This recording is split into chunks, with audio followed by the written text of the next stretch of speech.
Welcome back to the GCSE Maths Pro YouTube channel. Today's video is the third part of trigonometry and Pythagoras, where we'll be looking specifically at 3D trigonometry and Pythagoras' theorem. This part and the next few videos also are higher tier only.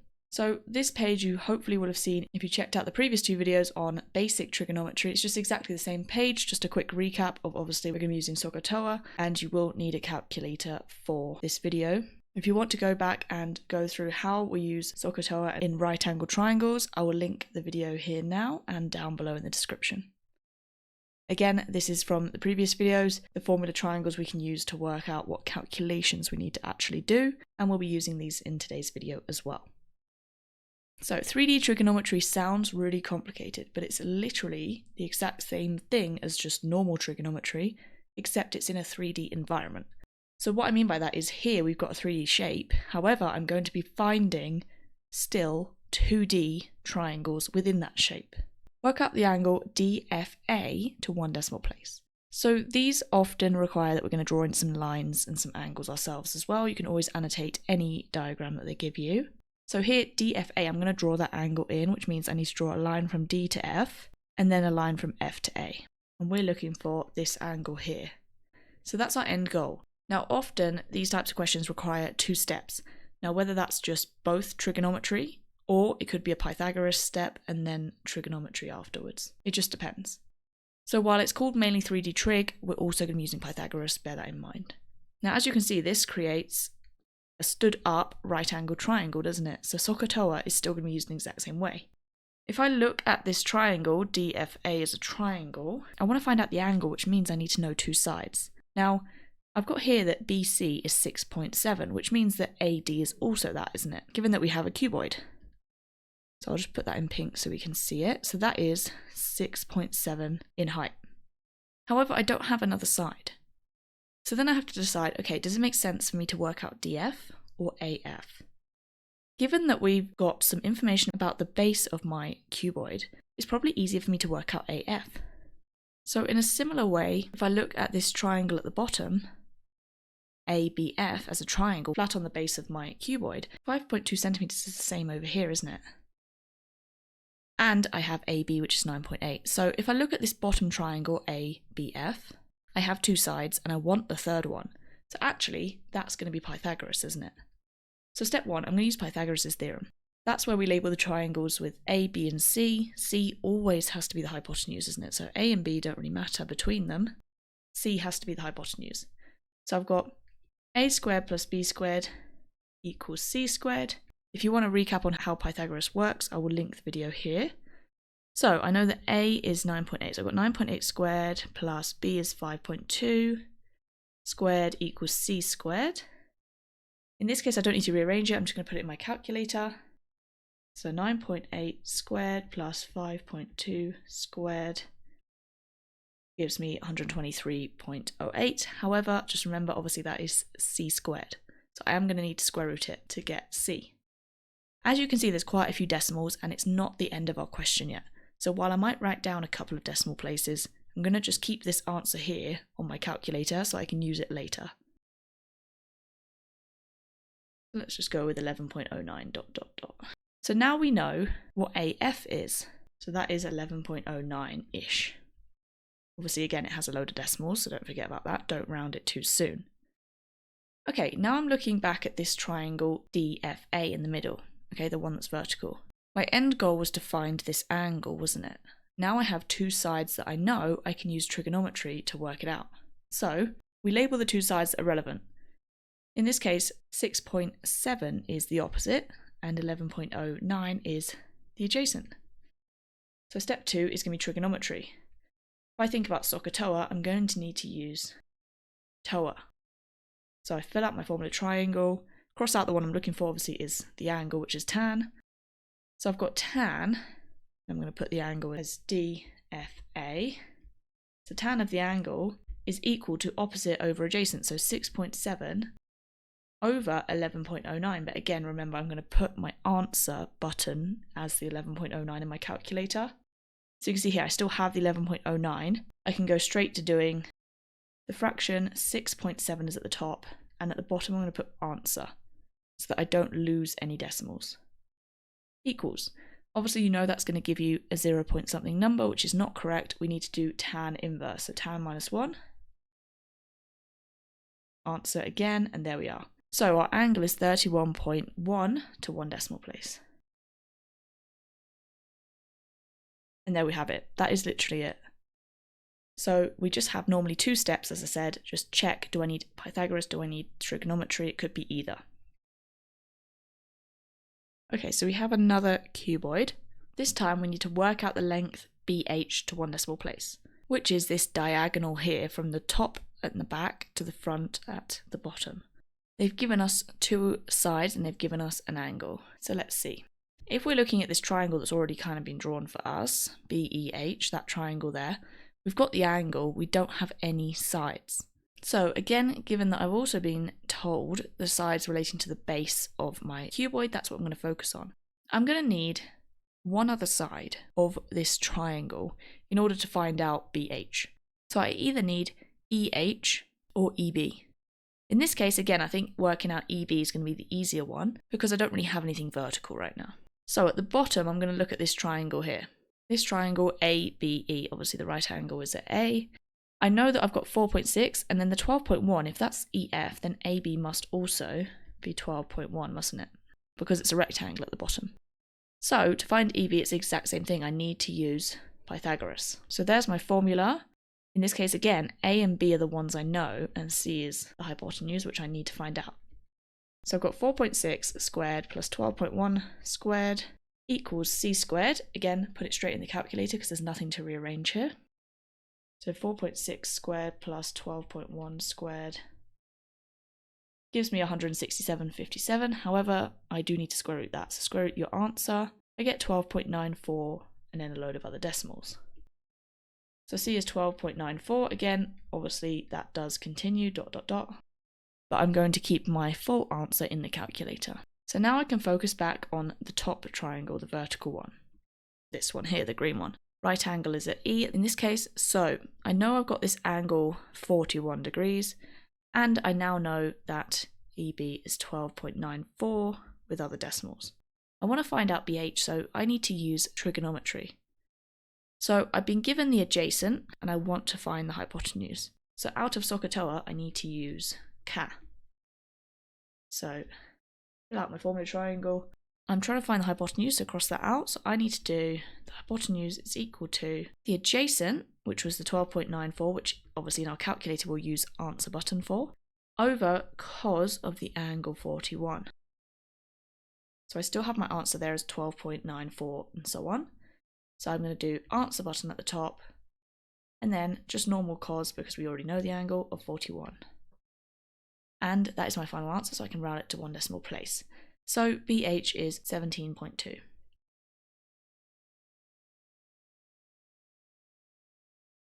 And there we are, we've got our answer again. So very similar question this one, except we were looking for a length instead of an angle. Okay, so we've looked at some where they are all cuboids, but they might not actually all be the same shape. Here we have a triangular prism, so it could be any kind of 3D shape, most likely a prism though. So we've got work out the angle between AF and the plane ABDE. So initially I'm going to label my diagram because in this case I don't have it already on there, and then I'm going to draw some lines to help me as well. So we've got CB, which is 7.9. We've got AC, which is 11.5. And we've got the angle AFC. So I'm actually going to draw a line between A and F, not only because I've got the angle here, but also because in my question it's asking for the angle between AF as a line and a plane. So I've just drawn the line between A and F. You can always add in lines, not just on this topic, but on any kind of topics. Maybe it's an angles question, anything like that, anything where you feel like it's helpful to draw, you can add in your own lines. So I've done that. This angle here is 53. Hopefully we can see that fairly clearly. And then I want to identify the angle I'm actually looking for, right? So it's the angle between AF, so this line, and the plane ABDE. If you ever get it where it says between a line and a plane, the plane basically means the base, right? So in this case, ABDE is the base, so that side of the prism. However, it's quite hard to figure out what they mean by that angle. Is that referring to here? Because that would be the angle between AF and AB, not the plane, right? So what I'm going to do is draw another line diagonally across my plane. Now in this case, the more helpful diagonal is A to E, isn't it? Not DB. So I'm going to draw a line like this. Okay, it's going diagonally across my plane. Now if I draw the angle I want, it's that one. So that triangle in the middle with the dashed lines is like standing vertically, isn't it, effectively? This is like the right angle there, and it's standing up vertically. So that's what I want. If you ever get this question, it should look a little bit like that. It could also be with a cuboid, but in this case, we have a triangular prism. So now let's start looking at triangle AFE, right? The one with the dashed lines. I currently technically only have one piece of information, don't I? Like the 7.9 is obviously going to be the same for EF as it is for BC. However, I don't have anything else. Okay, I don't have the angle, which I'm looking for, and I don't have any other sides. And I always need two pieces of information when I'm trying to find out something using trig. So I need to find something else, obviously most likely going to be a side. So now I'm going to have a look around at any other triangles I can pick out. The 7.9 I can assume is for using in that triangle, so I'm not really looking at that. I'm going to look at the other two pieces of information that I have, the 53 degrees and the 11.5. Now those two both are for this triangle up here, aren't they? The triangle ACF. So 11.5 is AC, and then the angle is here. I could actually use that. You can see we've got a line in common. Just underneath it, you can see the dashed line. It's in common with AF. So I'm going to use that triangle first to find out the side AF. And because it's an angle and a side, and I want another side, obviously I'm using trig, I'm not using Pythagoras in this case. So we're going to label the two sides that are relevant. We've got 11.5, which is the opposite this 53. And then the AF, which I want to know, is the hypotenuse, isn't it? It's the diagonal. So I've got, in this case, sin I need to use. So draw my triangle. Okay, I'm looking for the hypotenuse, cross that out. So my actual calculation is the opposite divided by sin of the angle. So in this case, 11.5 divided by sin 53. So let's put that in the calculator. So we've got 11.5 over sin 53. Okay, so we've got 14.39956 ... If you want to write down all the decimals, feel free. I'm going to try and keep it in my calculator as the answer. And I'm going to write down maybe a couple of decimals, so 14.399 ... Okay, just to remind myself, it's not rounded. So I now know this one is let's just say 4 for now. Don't use 14.4. Just write down that if you're happy to, but don't use that number in your calculator because it's not exact. Okay, so now I know that one, I can come back to the triangle that I actually want. So I'm going to rub out this pink triangle just for now. Okay, now we can see it a little bit more clearly. So we're now back to the actual triangle that I want, which is now this green one. So if CB is 7.9, then so is EF. I'm going to write it in green so we can kind of see it a bit better. And we've got our 14.4. The 11.5 isn't really relevant anymore. We don't really need that. And that's the angle we're looking for, isn't it? This one in the bottom left corner. So now I've got two pieces of information for that green triangle. I've got two sides. I can use that, again with trig, to find out my angle. So I need to label the sides. 7.9 is the opposite, and 14.4 is still the hypotenuse. So in that case, I need to use sin again. But this time I'm looking for an angle, so I'm going to cross out the sin part. I've got sin, let's just call it x, the angle, is opposite over hypotenuse, which is, in this case, 7.9 over, now again, remember, I'm going to put 14.4, but in my actual calculator, I'm going to use my answer, which is the 399 ... So you can see here, I've still got my answer there, I haven't cleared it, and if I use the answer button, it will copy it, so I'm going to do fraction 7.9, and then answer, okay? I haven't pressed equals since then, so it's still the same answer. Now, obviously, you are going to get a number less than 1, as we said before. Because it's an angle, I do need to do sin inverse, so you can see I pressed shift, and then the sin button, you get this sin minus 1, which is called inverse, and then put my answer again, copy all the decimals. There we go. Now, this is my actual angle. This is angle X in this case. So we're going to round it to 1 decimal place. We've got 33.3.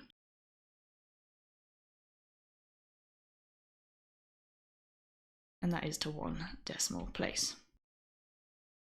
Okay, so that one is finished, and that's all you need to do in this case. Okay, so this last one we have is actually a pyramid, so we need to find the height, which is obviously then this vertical line here from the center of the base up to E, that's the height. So we've been given both sides of the rectangle and an angle here. So obviously we want to find the height, this one here, let's call that point there O just for now, so that's O. So OE, if we want to find that, we need another side of this triangle you can see here, OEB, that triangle, because we've got an angle, so we just need one more side. So either we need to find EB or OB.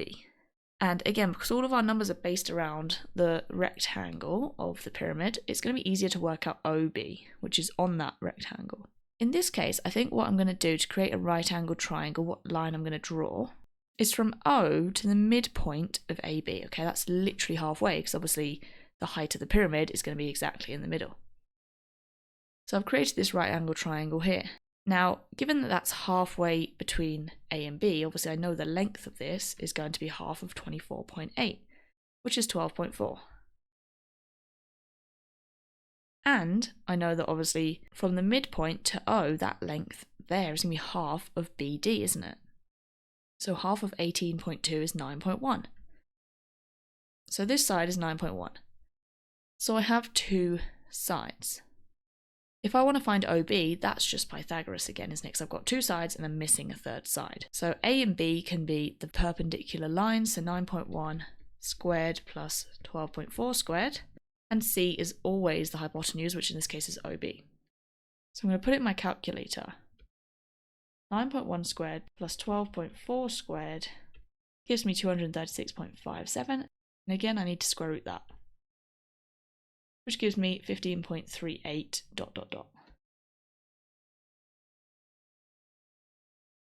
So now I know OB is 15.38 something. Okay, now I can go back to this vertical triangle. I have OB as a side, I have the angle, and I want to find OE. So that's going to have to be trigonometry. So OB is the adjacent and OE is the hypotenuse. So I'm going to need to use CAH.